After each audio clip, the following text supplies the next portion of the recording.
Last 2-3 days தான் நம்மளோட சேனலில் எந்த ஒரு வீடியோஸுமே அப்லோட் பண்ணவே இல்லை. ஸோ கிவ்வே பற்றி அனௌன்ஸ் பண்ண சொல்கிறோம்னு சொல்லியிருந்தோம், அதை பற்றியுமே பேசவே இல்லை.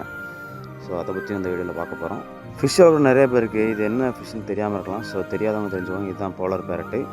ஸோ இந்த ஃபிஷ்ஷை நான் ஃபிஷ் வளர்க்க ஸ்டார்டிங்லேருந்தே வளர்த்துக்கிட்டு இருக்கேன். ஸோ 2 நாளைக்கு முன்னாடி பார்த்திங்கன்னா நம்மளோட போலார் பேரட் 2மே டெத் ஆகிடுச்சு. ஸோ என்ன ரீசன்னே தெரில. மார்னிங் ஃபீட் பண்ணும்போதுமே ஃபீட் எடுக்கவே இல்லை. பேரட்டு பொதுவாகவே பானை வச்சா தான் அதில் தான் எக் லே பண்ணி குட்டி ஹேட்ச் பண்ணணும். ஸோ அதேமாதிரி நானும் ஒரு பாட்டு வச்சு தான் வச்சுருந்தேன். பட் அந்த பாண்டிலேருந்து 2மே தனியாக தான் இருந்துச்சு, ஃபுட்டு எடுக்கவே இல்லை. சரி ஓகே, சும்மா நார்மலாக வெளில வந்து நிற்கும்னு நினச்சிட்டு இருந்தேன். பட் வாட்டர் கலருமே லைட்டாக சேஞ்ச் ஆகிடுச்சு, நான் அதை நோட் பண்ணவே இல்லை. ஆஃப்டர்நூன் ஃபுட்டு போடும்போது தான் மேல் வந்து டெத்தாக இருந்துச்சு, ஃபீமேல் வந்து லைட்டாக அதோடய ஃபின்ஸை மட்டும் ஆடிட்டு இருந்துச்சு. ஸோ அதை மட்டும் எடுத்து கண்டிஷன் பண்ணி தனியாக எடுத்து வச்சுருந்தேன், ஏரேஷன்லாம் போட்டு. பட்டு அதையுமே என்னால் காப்பாற்ற முடியல.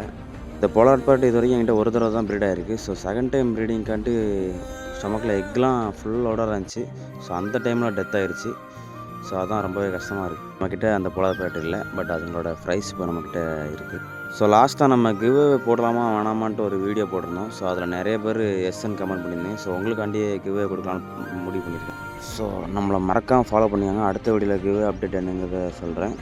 ஃபாலோ பண்ணாதாங்க ஃபாலோ பண்ணிக்கோங்க. ஸோ அடுத்த வீடியோவில் சந்திக்கலாம்.